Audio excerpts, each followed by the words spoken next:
Mga balita naman sa labas ng bansa, speech ni Democrat Standard Bearer Hillary Clinton inaabangan na ng mga botante sa Estados Unidos at mga anak ng kauna-unahang cloned animal na si Dolly the Sheep na sa maayos na kalusugan. Si Audrey Goriseda sa detalye. Inaabangan na ang magiging talumpati ni US Presidential Candidate Hillary Clinton ngayong araw. Sa huling araw ng Democratic National Convention na ginanap sa Philadelphia kahapon, formal nang tinanggap ni Clinton ang nominasyon bilang standard bearer ng Democratic Party para sa gaganaping general election sa Nobyembre.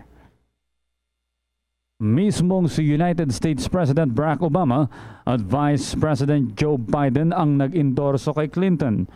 Sa mensahe ni Obama, hinimok nito ang mga botante sa Estados Unidos na suportahan si Clinton dahil anya wala ng iba pang karapat-dapat na magiging susunod na Pangulo ng Amerika kundi si Clinton lamang.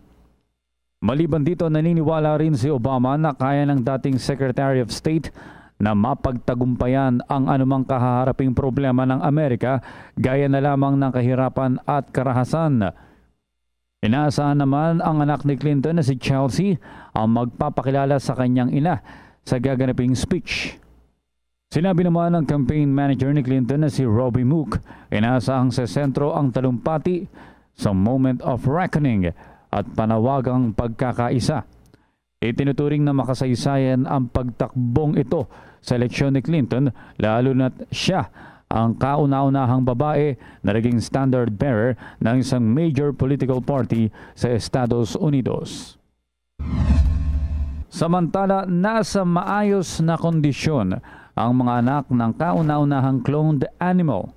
Ang mga tupa na sina Debbie, Denise, Diana at Daisy ay mga cloned offspring ni Dolly the Sheep. 20 taon na ang nakararaan. Nakopya ang cell ni Dolly sa pamamagitan ng somatic cell nuclear transfer. Batay sa pag-aaral ng mga researcher mula sa University of Nottingham, sa edad na 8, halos katumbas na ng edad ng mga ito ang mga taong nasa 60 at 70 taong gulang na nasa maayos pa ring kondisyon. Inaasahan ring magiging kasing lusog ng mga ito ang mga non-cloned animal. Sa ngayon, plano ng mga researcher na ipagpatuloy ang pagsubaybay kung hanggang saan ang magiging edad ng mga cloned sheep. Namatay si Dolly sa edad na 6.5 taon. Para sa PTV News, Audrey Goriseta. Ako po si Cathy San Gabriel. Subscribe na sa PTV YouTube channel. I-click lang po ang subscribe button.